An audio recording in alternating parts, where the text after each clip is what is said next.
ओम शांति। आज हम बाबा के 10 मई के महावाक्य सुनते हैं। बाबा ने कहा, मीठे बच्चे, ज्ञान की पॉइंट्स को स्मृति में रखो तो खुशी रहेगी। तुम अभी स्वर्ग के गेट पर खड़े हो। बाबा मुक्ति जीवन मुक्ति की राह दिखा रहे हैं। प्रश्न है आज का, अपने रजिस्टर को ठीक रखने के लिए कौन सा अटेंशन जरूर रखना है? बाबा कहते हैं अपना रजिस्टर ठीक रखने के लिए कौन सा अटेंशन जरूर रखना है। उत्तर है, अटेंशन रहे कि मनसा वाचा कर्मणा किसी को भी दुख तो नहीं दिया। अपना स्वभाव बड़ा फर्स्ट क्लास मीठा हो। माया नाक कान से पकड़कर ऐसा कोई कर्तव्य न करा दे जिससे किसी को दुख मिले। अगर दुख देंगे तो बहुत पश्चाताप करना पड़ेगा, रजिस्टर खराब हो जाएगा। गीत है, नैनहीन को राह दिखाओ प्रभु, पग पग ठोकर खाऊं मैं। ओम शांति। बाप बैठ बच्चों को समझाते हैं। रास्ता बहुत सहज समझाया जाता है, फिर भी बच्चे ठोकरें खाते रहते हैं। यहाँ बैठे हैं तो समझते हैं, हमको बाप पढ़ाते हैं। शांति धाम जाने का रास्ता बताते हैं, बहुत सहज है। बाप कहते हैं, दिन प्रतिदिन जितना हो सके याद में रहो। बाबा कहते जितना हो सके दिन रात याद में रहो। वह भक्ति मार्ग की यात्रा टांगों की होती है, चलकर जाते हैं। बहुत धक्के खाने पड़ते हैं। यहाँ तुम बैठे हुए भी याद की यात्रा पर हो। यह भी बाप ने समझाया है कि दैवी गुण धारण करने हैं। शैतानी अवगुणों को खत्म करते जाओ। कोई भी शैतानी काम नहीं करो। बाबा कहते इससे विकर्म बनता है। कोई भी शैतानी काम है, जैसे झगड़ा करना, रूठ जाना, परचिंतन करना, ये सब शैतानी काम है, इससे विकर्म बनता है। बाप आए ही हैं तुम बच्चों को सदा सुखी बनाने। कोई बादशाह का बच्चा हो और वह बाप को और राजाई को देख खुश होगा ना। भले राजाई है, परंतु फिर भी शरीर के रोग आदि तो होते ही है ना। यहाँ तुम बच्चों को निश्चय है कि शिव बाबा आया हुआ है, वह हमको पढ़ा रहे हैं। हम फिर स्वर्ग में जाकर राजाई करेंगे। वहां किसी प्रकार का दुख नहीं होगा। सतयुग में किसी भी प्रकार का कोई दुख नहीं होगा। तुम्हारी बुद्धि में रचता और रचना के आदि मध्य अंत का ज्ञान है। यह ज्ञान और कोई मनुष्य मात्र की बुद्धि में नहीं है। तुम बच्चे भी अभी समझते हो कि आगे हमारे में ज्ञान नहीं था। जो ज्ञान अभी बाबा ने हमें दिया है, हमें भी पहले इसका पता नहीं था। बाप को हम नहीं जानते थे। मनुष्य भक्ति को बहुत उत्तम समझते हैं, अनेक प्रकार की भक्ति करते रहते हैं। उनमें सब है स्थूल बातें, पूजा करना, आरती करना, ये सब स्थूल बातें हैं। सूक्ष्म बात कोई है नहीं। बाबा कहते अभी अमरनाथ की यात्रा पर स्थूल में जाएंगे ना, वहां भी लिंग है, शिवलिंग के आकार में बनाया है। किसके पास जाते हैं मनुष्य कुछ भी नहीं जानते। अभी तुम बच्चे कहाँ भी धक्के खाने नहीं जाएंगे। तुम जानते हो हम पढ़ते ही हैं नई दुनिया के लिए, जहाँ यह वेद शास्त्र आदि होते ही नहीं। सतयुग में भक्ति होती नहीं है, वहां है ही सुख। जहाँ भक्ति है वहां है दुख। यह गोले का चित्र बड़ा अच्छा है। स्वर्ग का गेट इसमें बड़ा क्लियर है। बाबा कहते यह बुद्धि में रहना चाहिए कि अभी हम स्वर्ग के गेट पर बैठे हैं। तो बहुत खुशी होनी चाहिए। ज्ञान की पॉइंट्स को याद करते तुम बच्चे बहुत खुशी में रह सकते हो। जानते हो अभी हम स्वर्ग के गेट में जा रहे हैं। वहां बहुत थोड़े मनुष्य होते हैं। यहाँ तो कितने ढेर मनुष्य हैं, कितने धक्के खाते रहते हैं। दान पुण्य करना, साधुओं के पिछाड़ी भटकना कितना है, फिर भी पुकारते रहते हैं, हे प्रभु नैनहीन को राह दिखाओ। कौन सा नैनहीन है? ज्ञान का नेत्र नहीं है। इसलिए भगवान को कहते हैं, भगवान हमें राह दिखाओ। कौन सी राह? राह हमेशा मुक्ति, जीवन मुक्ति की चाहते हैं। यह पुरानी दुख की दुनिया है, सो भी तुम जानते हो। दुनिया वालों को नहीं पता है, मनुष्यों को पता ही नहीं। कलयुग की आयु हजारों वर्ष कह देते हैं, तो बेचारे अंधकार में है ना।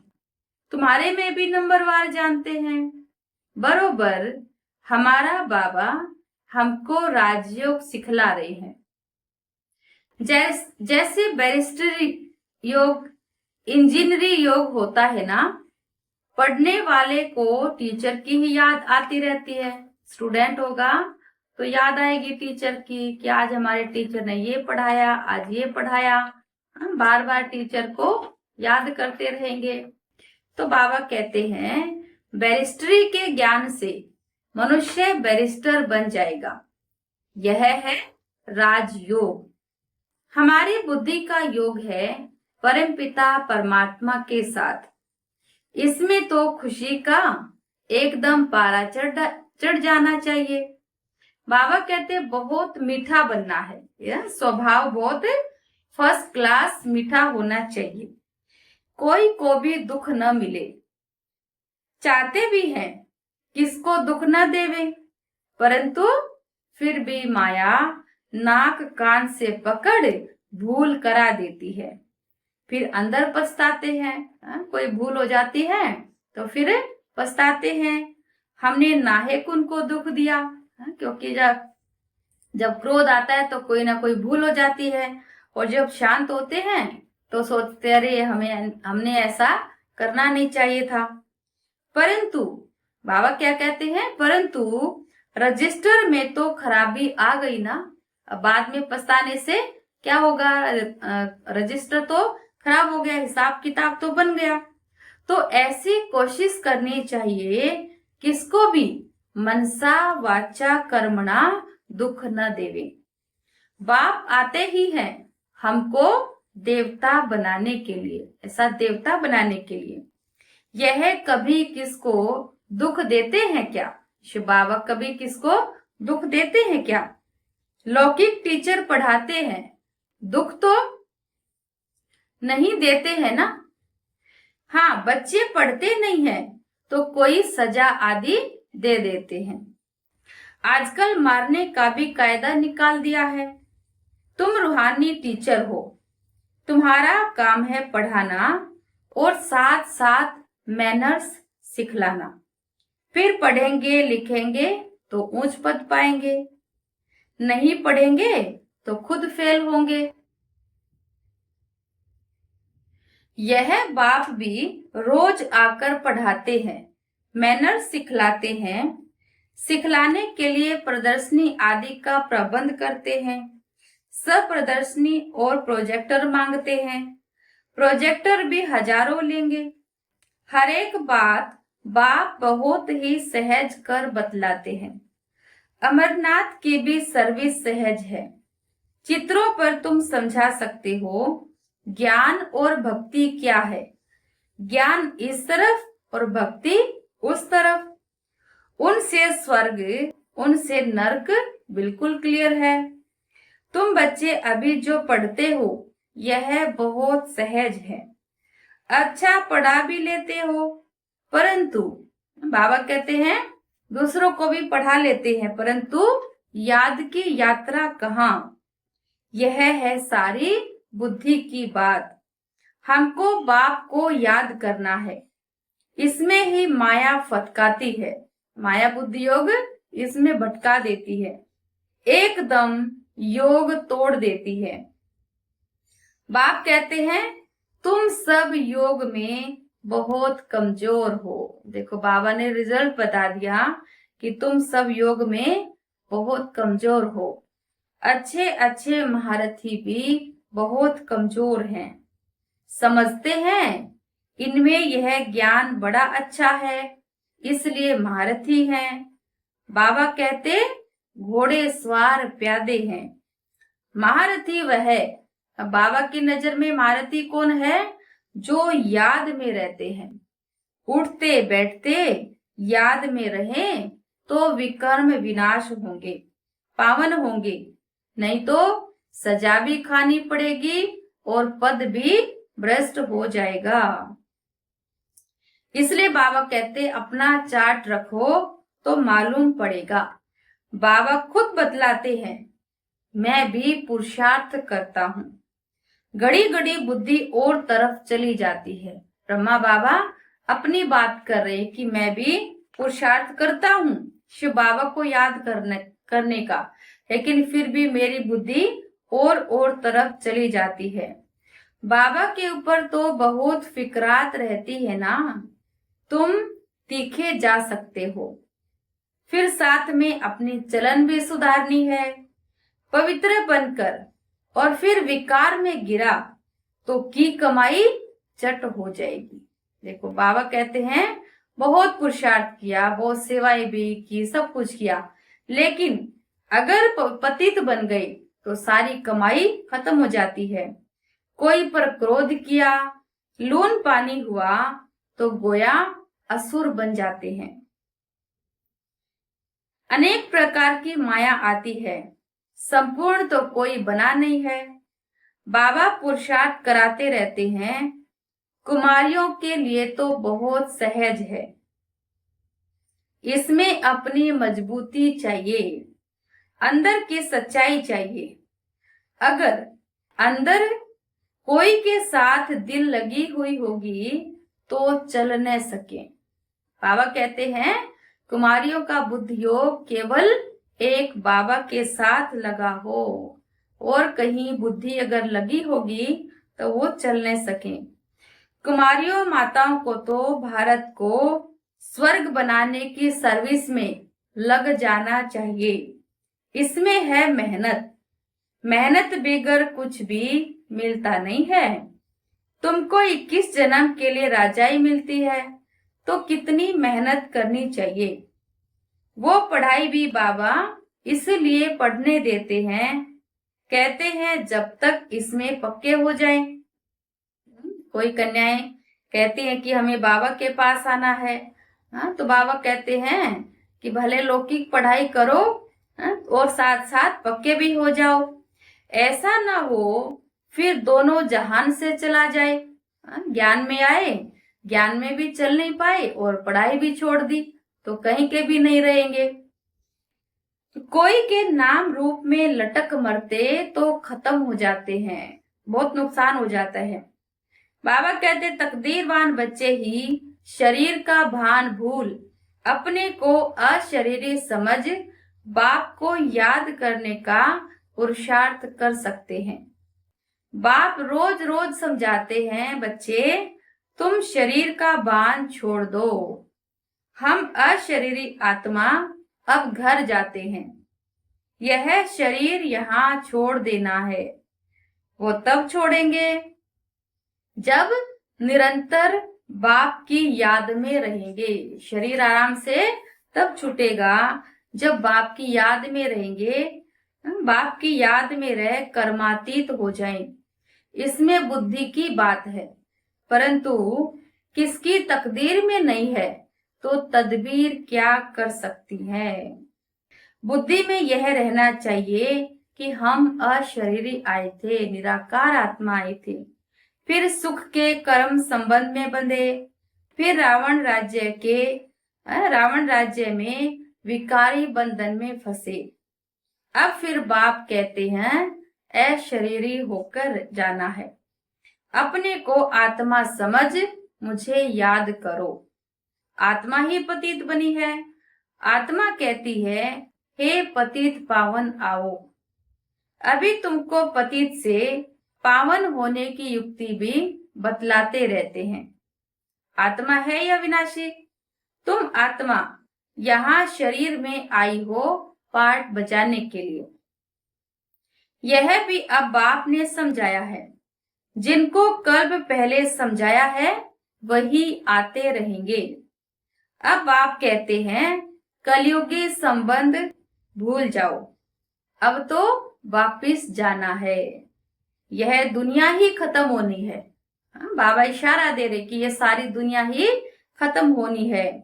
और अब हम देख ही रहे हैं कि दुनिया की हालत बहुत खराब होती जा रही है। युद्ध शुरू हो गए हैं। बाबा कहते इनमें कोई सार नहीं है, तब तो धक्के खाते रहते हैं। भक्ति करते हैं भगवान से मिलने के लिए, समझते हैं भक्ति बड़ी अच्छी है, बहुत भक्ति करेंगे तो भगवान मिलेगा और सदगति में ले जाएंगे।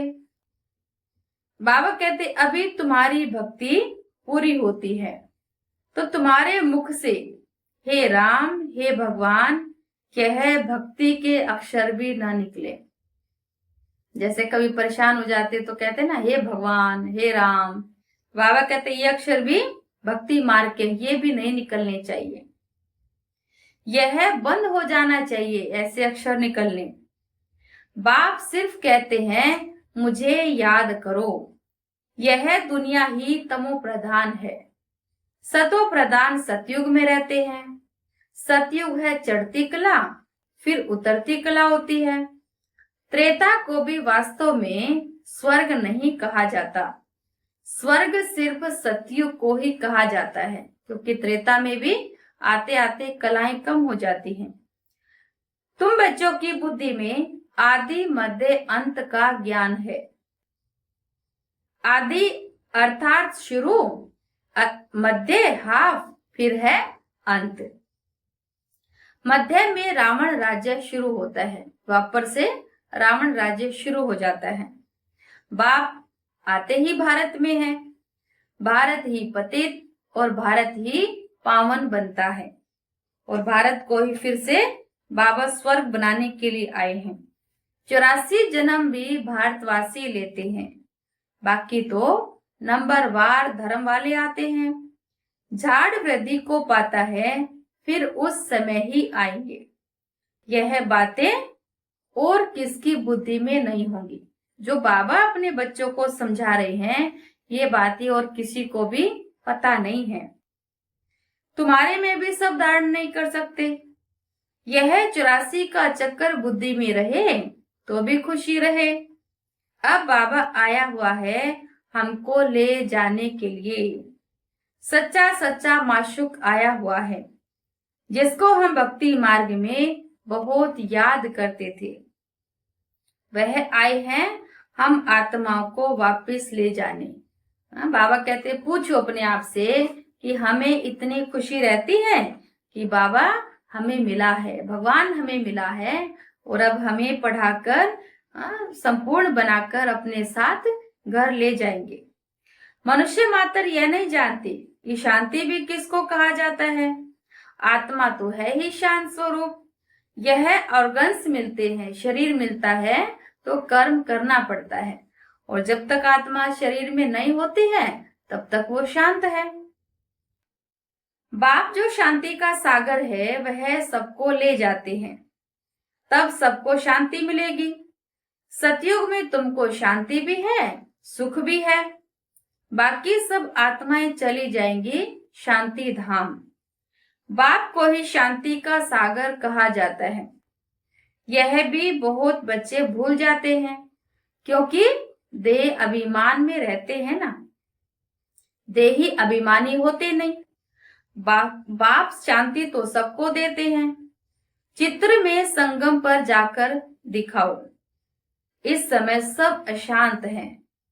सतयुग में तो इतने धर्म होंगे ही नहीं, सब शांति में चले जाएंगे।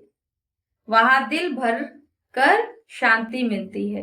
बाबा कहते हैं यहाँ शांति के लिए तरसते हैं, लेकिन सतयुग में दिल भर कर शांति होती, वहां सब शांत होते हैं, किसी प्रकार की कोई अशांति नहीं होती। तुमको राजाई में शांति भी है तो सुख भी है। सतयुग में पवित्रता, सुख, शांति सब है तुमको। मुक्ति धाम कहा जाता है स्वीट होम को।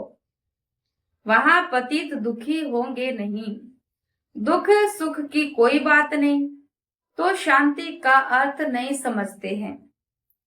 रानी के हार का मिसाल देते हैं ना, कहते हैं रानी के गले में हार पड़ा था और ढूंढ रही थी बाहर, कहते मेरा हार गुम हो गया, हार कहाँ गया, हार कहाँ गया, और बाद में देखा तो गले में पड़ा था। ऐसे बाबा कहते हैं कि शांति आत्मा का स्वधर्म है, लेकिन मनुष्य जंगल में, गुफाओं में, मंदिरों में जाकर शांति ढूंढते रहते हैं, लेकिन उनको ये पता ही नहीं कि शांति तो हम आत्माओं का स्वधर्म है, स्वरूप है। अब बाप कहते हैं शांति सुख सब लो, आयुष्मान भव। वहां कायदे अनुसार बच्चा भी होगा। बच्चा मिले उसके लिए कोई पुरुषार्थ नहीं करना पड़ता। शरीर छोड़ने का टाइम होता है तो साक्षात्कार हो जाता है और खुशी से शरीर छोड़ देते हैं।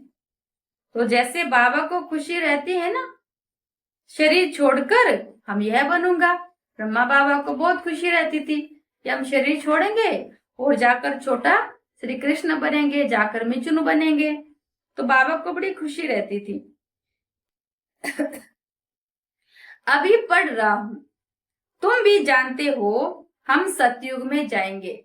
संगम पर ही तुम्हारी बुद्धि, बाबा कहते संगम पर ही तुम्हारी बुद्धि में यह रहता है, बाकी सतयुग में जाते तो भूल जाते हैं।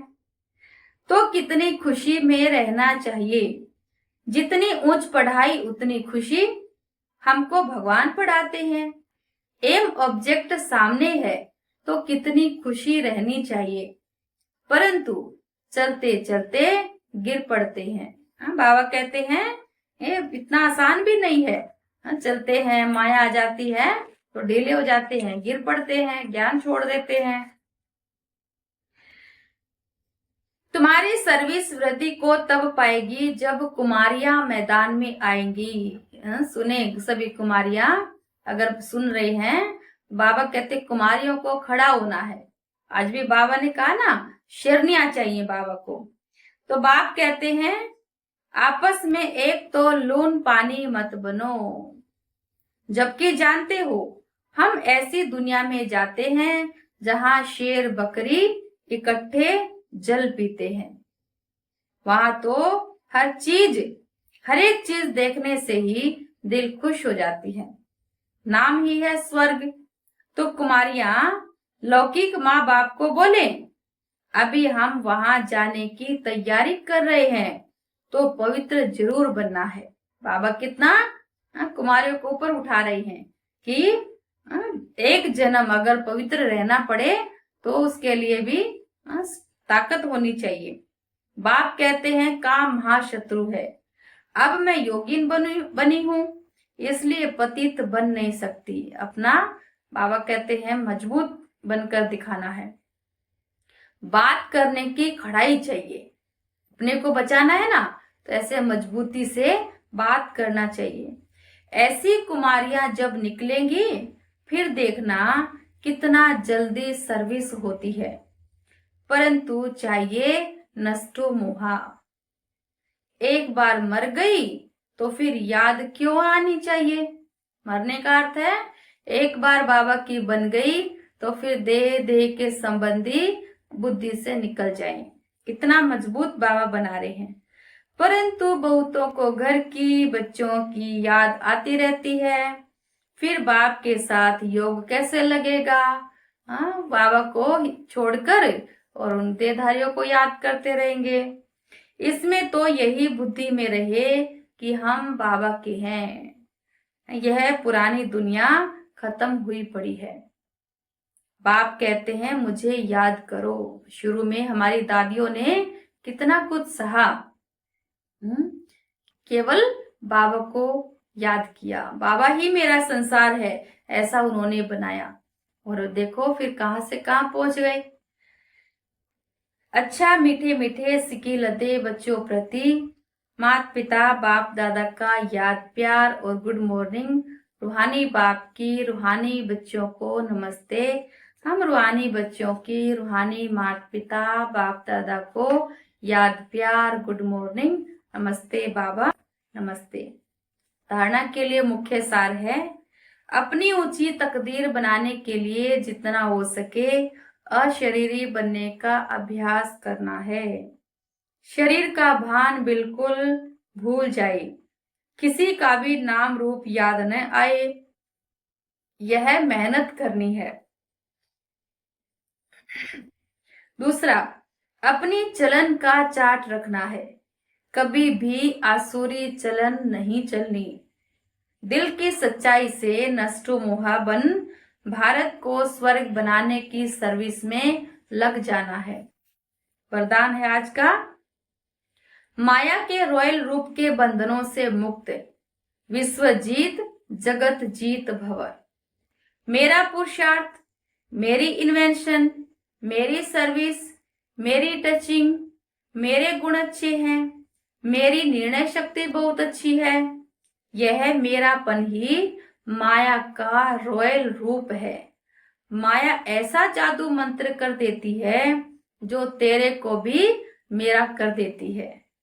इसलिए अब ऐसे अनेक बंधनों से मुक्त बन एक बाप के संबंध में आ जाओ तो माया जीत बन जाएंगे। माया जीत ही प्रकृति जीत, विश्व जीत व जगत जीत बन सकते हैं। वही एक सेकंड के अशरीरी भाव के डायरेक्शन को सहज और स्वतः कार्य में लगा सकते हैं।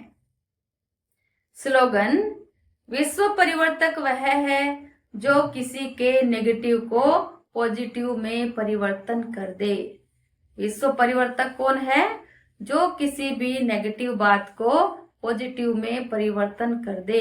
3-4 दिन से बाबा रोज हमें बता रहे हैं, कारण को निवारण में बदलना है, शुभ भावना रखनी है, तो वही विश्व परिवर्तन कर सकते हैं। अव्यक्त इशारे हैं, रूहानी रॉयल्टी और प्योरिटी की पर्सनैलिटी धारण करो। आपका स्वस्वरूप पवित्र है। स्वधर्म अर्थात आत्मा की पहली धारणा पवित्रता है। स्वदेश पवित्र देश है, स्वराज्य पवित्र राज्य है, स्व का यादगार परम पवित्र पूज्य है। कर्मेंद्रियों का अनादि स्वभाव सुकर्म है। बस यही सदा स्मृति में रखो तो मेहनत और हट से छूट जाएंगे। पवित्रता वरदान रूप में धारण कर लेंगे। तो आज का सोमान क्या लेंगे? मैं बंधन मुक्त आत्मा हूँ। बाबा ने कहा ना कि किसी भी मेरे के बंधन में नहीं बंधना है, मैं बंधन मुक्त आत्मा हूँ। माया अनेक प्रकार के रॉयल रूप लेकर आती है। हाँ, मेरे को तेरे को भी मेरे में बदल देती है, मेरा स्वभाव, मेरा गुण, मेरा ये। तो इसलिए बाबा कहते हैं कि माया के रॉयल रूप से अपने आप को बचाना है। अच्छा, ओम शांति।